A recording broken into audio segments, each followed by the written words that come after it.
We're all always concerned with braking later and later, and you might check out a pro's video, replicate their braking point, and still not make a corner. The question is, why is that, right? You have the exact same car, probably even the same setup as someone else. You try to brake at the exact same distance on track, but they make the corner and you don't.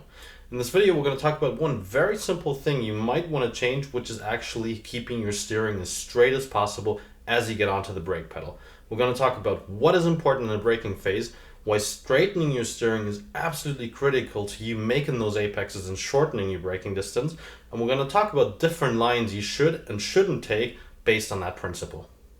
To get us started, let's start looking at two examples, one good, one bad, and see how braking in a straight line has huge advantages for you as you're out on track. And we're specifically going to do this in the same car on the Nürburgring Grand Prix tracks turn 7, as that is a classic example for where straight line braking really benefits you.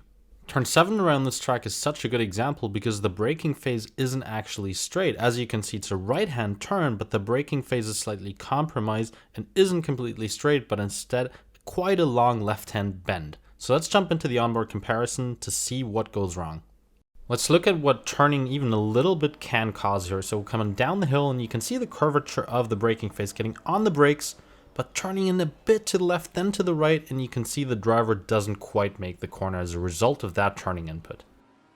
Now let's compare that to a better example. So we're coming out of the previous turn, approaching the corner at a similar speed, hitting the brakes at the exact same point, but watch what happens. We get on the brakes, bang on straight steering, quite an aggressive V-line, and we easily make the corner, right? Definitely not even on the limit. So that's what straight line braking can get for you. You can brake much later and in a much more consistent fashion.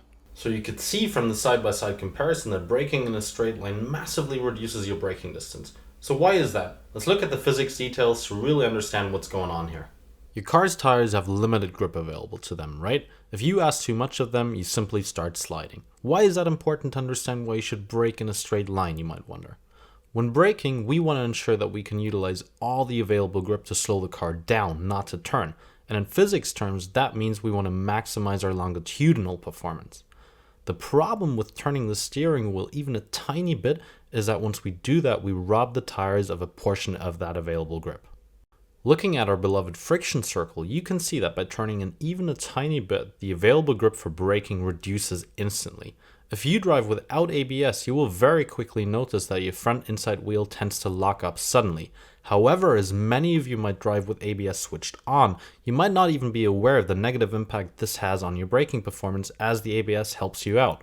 This might avoid the lockup, but what the ABS does is it simply lowers your brake pressure as a result of that, and that leads to longer braking distances and ultimately missed apexes and slower lap times. So far so good, right? Now we understand why braking in a straight line rather than slightly turning that steering wheel is beneficial for you. The really juicy bit though is how that affects your racing lines and why you should actually sometimes sacrifice the supposedly ideal line for a shorter braking distance. Let's look at that. A great track to understand examples of how you should alter your line for better braking performance is Imola. Let's look at turns 13 and 14 first. So this is a downhill braking phase, quite an important one where a lot of drivers overshoot it. And you can see turn 13 is a super wide one, right? Easily taken flat out in any type of car. However, most drivers actually take quite an early turn in here, and by doing that have to turn a bit through the braking phase into turn 14. What you should do instead is take an artificially late apex by turning in quite late so that by the time you hit the brakes, your steering wheel is completely straight. Let's take a look at the onboard. So we're coming out of the chicane. Remember, an artificially late apex is what we're looking for here. So we're staying all the way on the left-hand side for a long time, then cut across the track so that by the time we get on the brakes, the steering wheel is completely straight. And you can see we're getting the apex quite nice. Pretty decent run out of the corner and then back onto the start-finish straight. Another really good example around Imola for this is what you should do if you're going into a transition phase, so changing the car's direction from the left to the right or the other way around. And that usually happens if you have to brake in the middle of that transition. If you've ever driven turns 5 and 6 around this track, then you know it's quite an awkward braking phase as you're just about finishing turn 5 as you need to change direction for the slower turn 6. So let's look at the slow-mo of an onboard to see what we're doing here to maximize our braking performance.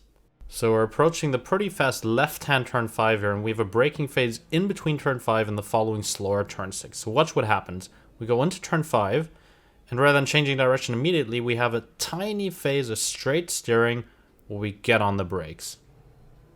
Let's watch that again. So turning in left, and let's stop it here. You can see the steering wheel is straight just for a moment. So rather than changing instantly from turning left and then to turning right, we have a mini moment where we keep the steering wheel straight, we stamp on the brakes quickly, reduce our speed quite a lot in that phase, and only then actually start turning in to the right into the following turn 6. So if you keep struggling in the braking phase, especially with longer braking distances than your opponents, if you have to brake earlier to get around the corner without locking up the inside wheel or missing the apex, you might not just want to look at your braking technique, but also at how much steering input you give the wheel. As we saw, braking in a straight line has a huge impact on lap times and braking distances most importantly. And as we saw in the examples, altering your line just ever so slightly might be the thing you have to do to brake that tiny bit later.